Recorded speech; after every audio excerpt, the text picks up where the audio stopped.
ಪುಷ್ಪ, ರವಷ್ಟು ಕುಡಿಬೇಕಾ?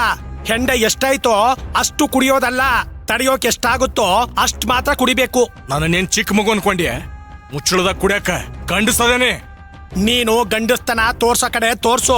ಕಬಾಬ್ ಅಂಗಡಿ ರಾಜ ಕೂಡ ನಿನ್ನಷ್ಟೇ ಕುಡಿತಾನ, ಹಂಗಂತ ಎಲ್ಲಾದ್ರಲ್ಲೂ ನಿನ್ನಷ್ಟೇ ಸಮ ಅಂತ ಹೇಳಿಕ್ ಬರ್ತದೇನು? ಯಾರ್ಯಾರಿಗೋ ಹೋಲಿಸಿ ಮಾತಾಡ್ಬೇಡ ಧರ್ಮಣ್ಣ. ಓಣ್ಯಾಗ ಬಿದ್ದಿರ್ಲಿಲ್ಲ, ಮನ್ಯಾಗ ಬಿದ್ದೇನೆ. ಪುಷ್ಪ, ಅವ್ವರ್ಗ ಎಷ್ಟು ಸಂಕಟ ಆಯ್ತು ಅಂತ ಗೊತ್ತದೇನು ನಿನ್ಗ? ಹೆತ್ತು ಮಗ ಹಿಂಗ್ ಕುಡ್ದು ಮೈ ಮೇಲೆ ಪ್ರಜ್ಞೆ ಇಲ್ದೆ ಮಲಗಿರೋದನ್ನ ಅವ್ವಾರ ಶತ್ರುನು ನೋಡೋದ್ ಬೇಡ. ಎಲ್ಲ ಮಬ್ಬಿ ಮಾದ್ವಿ ಮಾಡಿದ ಎರಡು ಒಟ್ಟ. ಇನ್ಮೇಲೆ ಹಿಂಗಾಗುದಲ್ಲ ಅಂತ ಅವರಿಗೆ ಹೇಳು.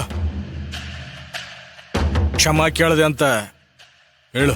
ಪುಷ್ಪ, ಈ ವಾಡೆಗೆ ಗಂಡು ದಿಕ್ಕು ಅಂದ್ರೆ ನೀನೊಬ್ನೇ.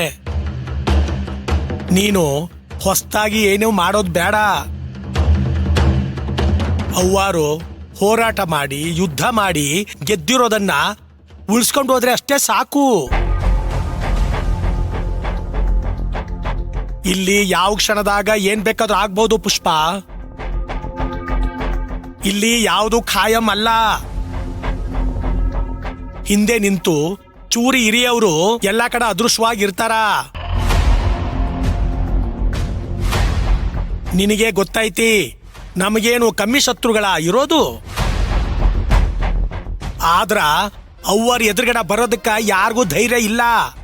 ನಾವು ಬೀಳ್ಲಿ ಅಂತ ಕಾಯ್ತಾ ಕುಂತಾರ. ಮೈ ಮೇಲೆ ಎಚ್ಚರವಾಗಿರು ಪುಷ್ಪ. ಕುಡಿ, ಆದ್ರ ಕಮ್ಮಿ ಕುಡಿ. ಮೈ ಮೇಲೆ ಎಚ್ಚರ ಇರ್ಲಿ, ಇಲ್ಲ ಅಂದ್ರ ಮುಗ್ಸೇ ಬಿಡ್ತಾರ. ಖಬರ್ ಇರ್ಲಿ.